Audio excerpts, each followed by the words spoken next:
اب حضرت یوسف علیہ السلام کا حسن و جمال بدر کامل کی طرح روشن اور تابدار ہو گیا تھا۔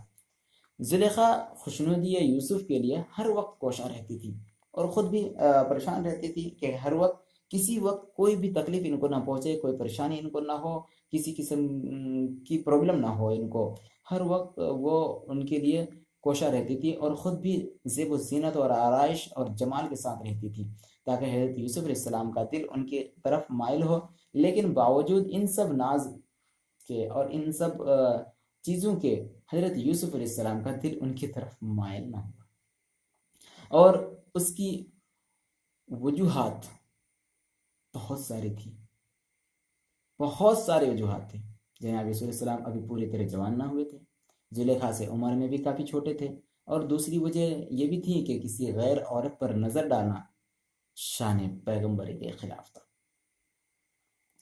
اب حضرت یعقوب علیہ السلام کا کیا ہوتا ہے، تھوڑا سا یہاں بیچ میں یہ ساری باتیں یعقوب علیہ السلام کے بارے میں حضرت یوسف علیہ السلام کو بھی یاد آتی ہے، تو یہ ساری باتیں ذہن میں آ رہی ہے۔ میں یہ بھی بتاتا چلوں کہ حضرت یوسف علیہ السلام کو عزیز مصر کے یہاں بہت آرام تھا، کھانے کے لیے عمدہ لذیذ کھانے، میوجات اور جو جتنے سارے جو چیزیں ہوتی ہیں کھانے کی، سب سے اچھی چیزیں، سونے کے لیے آرام دہ بستر، خدمت کے لیے لونڈی اور غلام، اور سب سے زیادہ خدمت گزار شہزادی زلیخا موجود تھیں، جو ایک منٹ کے لیے بھی حضرت یوسف سے جدا نہ ہوتی تھیں اور ان کے ادنیٰ اشارے کی منتظر رہتی تھی۔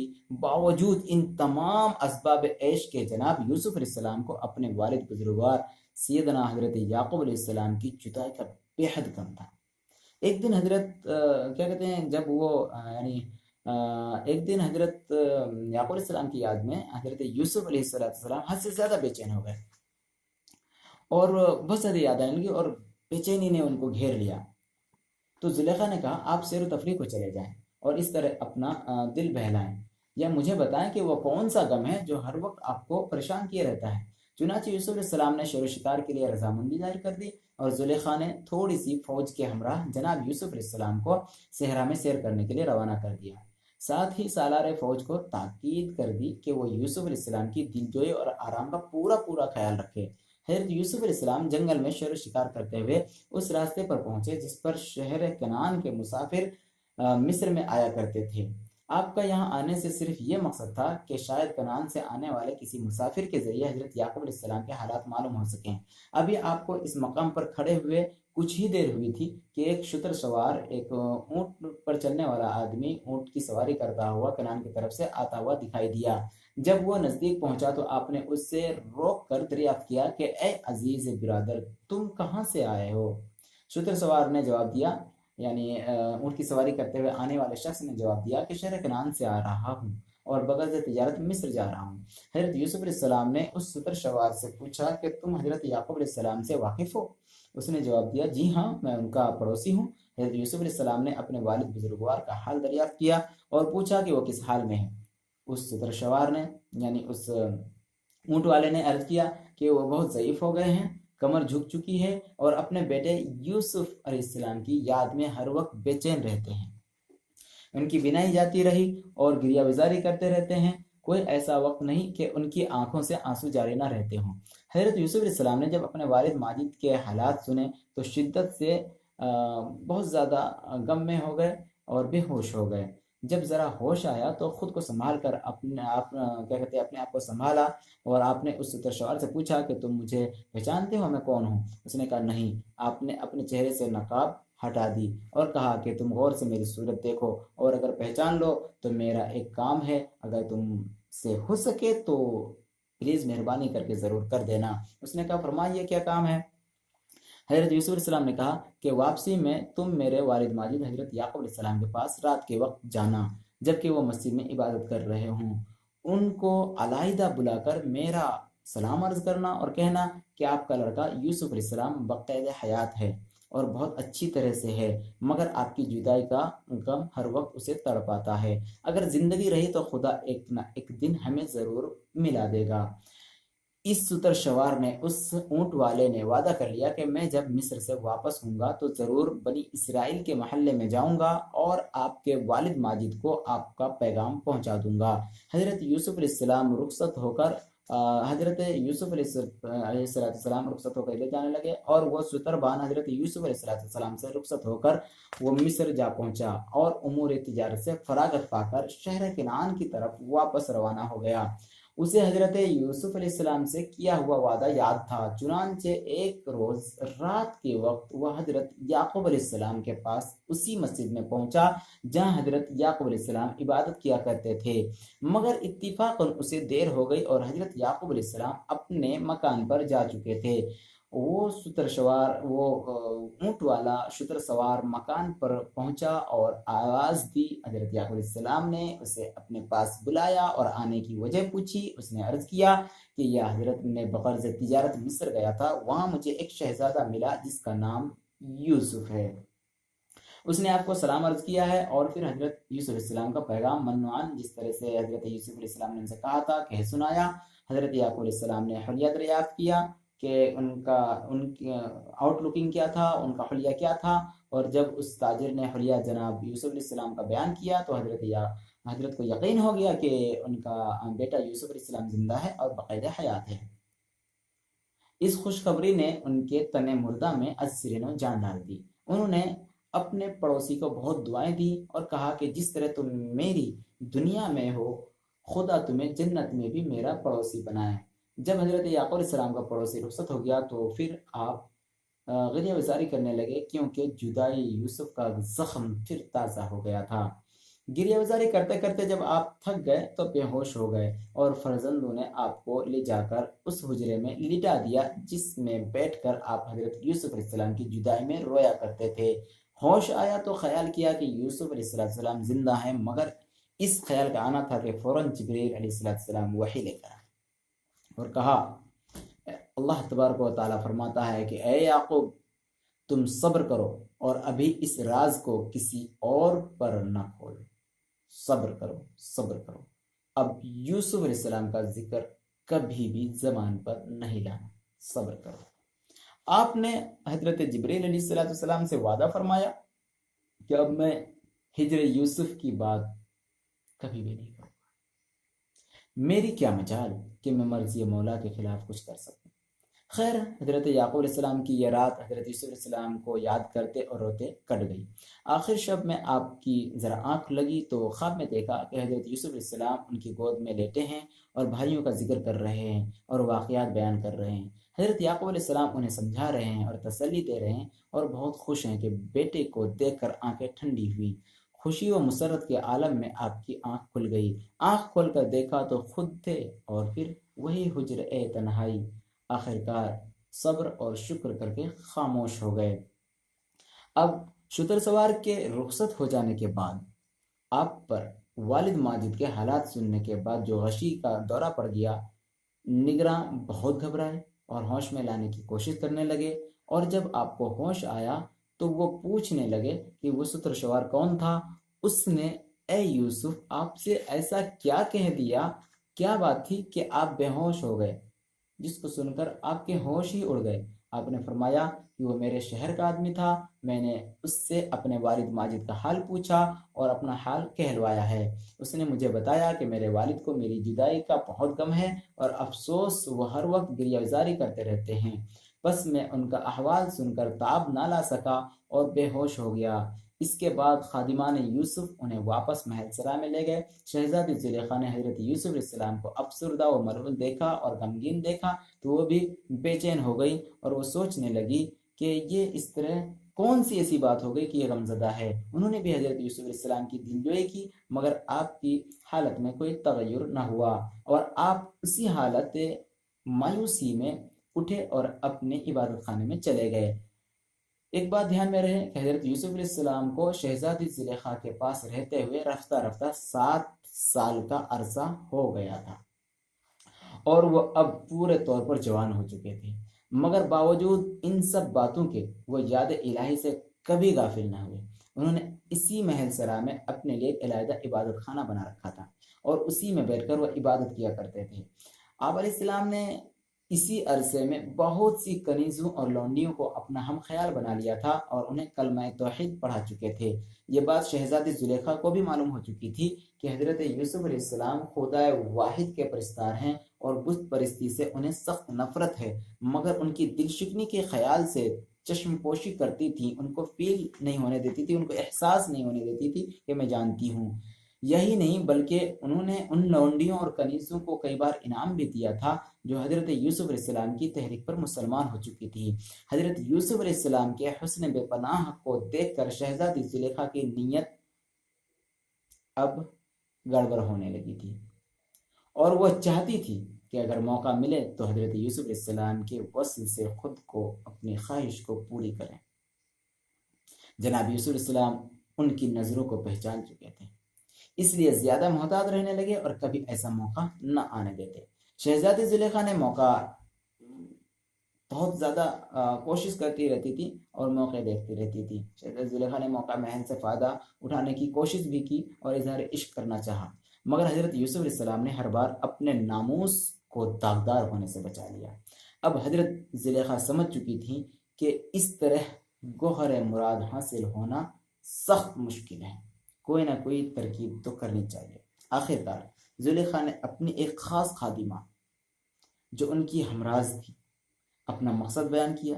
خادمہ نے جو شہزادی کی والیانہ محبت سے واقف تھی تشفی دی اور کہا کہ یہ تو بالکل معمولی بات ہے، میں تمہیں ایسی ترکیب بتاتی ہوں کہ یوسف خود تمہارے وصل کے خواہش مند، تم سے ملنے کا خواہش مند، تمہاری چاہت کا گرویدہ ہو جائے گا۔ زلیخا نے ہماتن اشتیاق بن کر وہ ترکیب پوچھی۔ خادمہ نے کہا تم علیحدہ ایک محل بنواؤ اور جب وہ بن کر تیار ہو جائے تو اسے خوب آراستہ و پیراستہ کرو اور اس کے گوشے گوشے میں اپنی اور یوسف کی تصاویر لگا دو، مگر وہ تصاویر ایسی ہوں جن میں پیار و محبت کا اظہار کیا گیا ہو۔ یوسف علیہ السلام جب ان تصویر کو دیکھیں گے تو ان کا دماغ ہیجانی خیالات کی آماجگاہ بن جائے گا اور پھر خود اپنے آپ کو تمہارے حوالے کر دیں گے۔ زلیخا کی سمجھ میں یہ بات آ گئی۔ شہزادی زلیخا نے محل تیار کرانا شروع کر دیا۔ حکم کی دیر تھی، آندھی اور طوفان کی طرح کام شروع ہو گیا اور معماروں نے، بنانے والوں نے مہینوں کا کام دنوں میں ختم کر دیا۔ جب خوبصورت محل تیار ہو چکا تو خادمہ کی ہدایت کے مطابق شہزادی زلیخا نے اس محل کو آراستہ و پیراستہ کرایا اور خوب سجایا، خوب ڈیکوریٹ کیا اور جگہ جگہ اپنی اور جناب یوسف علیہ السلام کی رنگین عشقیہ تصویریں آویزاں کر دی، اور اس کے بعد حضرت یوسف علیہ السلام کو دعوت دی گئی۔ حضرت یوسف علیہ السلام تشریف لائے، محل کے تمام کمرے اور تصاویر دکھانی شروع کر دی۔ وہ جس کمرے میں حضرت یوسف علیہ السلام کو لے کر جاتی، دیکھ لینے کے بعد اس کمرے کو بند کر دیتی۔ مورخین نے کہا کہ اس طرح وہ تالا لگاتی ہوئی 7ویں کمرے میں پہنچ گئی۔ دکھانے کے بعد اس میں قفل بھی لگا دیا گیا اور تالے لگوا دیا گیا، گویا کہ حضرت یوسف علیہ السلام کے لیے بھاگنے کے تمام راستے بند کر دیے گئے۔ حضرت یوسف علیہ السلام کو شہزادی زلیخا کے اس طرز عمل سے اندازہ ہو گیا تھا کہ اس وقت ان کی نیت میں فتور پیدا ہو گیا ہے، اور وہ اپنے پروردگار سے دعائیں مانگتے ہیں کہ اے پروردگار تو مجھے اس امتحان میں نہ ڈال، تیرا یا ناچیز بندہ اس قدر سخت آزمائش کے قابل نہیں۔ وہ جس کمرے سے گزرے انہوں نے نہ تو کمرے کی زیبائش کو نظر بھر کر دیکھا اور نہ ہی تصویر کو۔ آخری کے کمرے میں پہنچنے کے بعد جب حضرت یوسف علیہ السلام نے زلیخا پر نظر التفات نہ کی اور نہ کوئی پیش قدمی ہی کی، تب مجبوراً زلیخا نے اظہار عشق کرتے ہوئے صاف الفاظ میں کہا اے یوسف، میں نے اپنا نفس تمہارے اختیار میں دے دیا ہے، بس تمہیں بھی لازم ہے کہ میری خواہش کو پوری کرو۔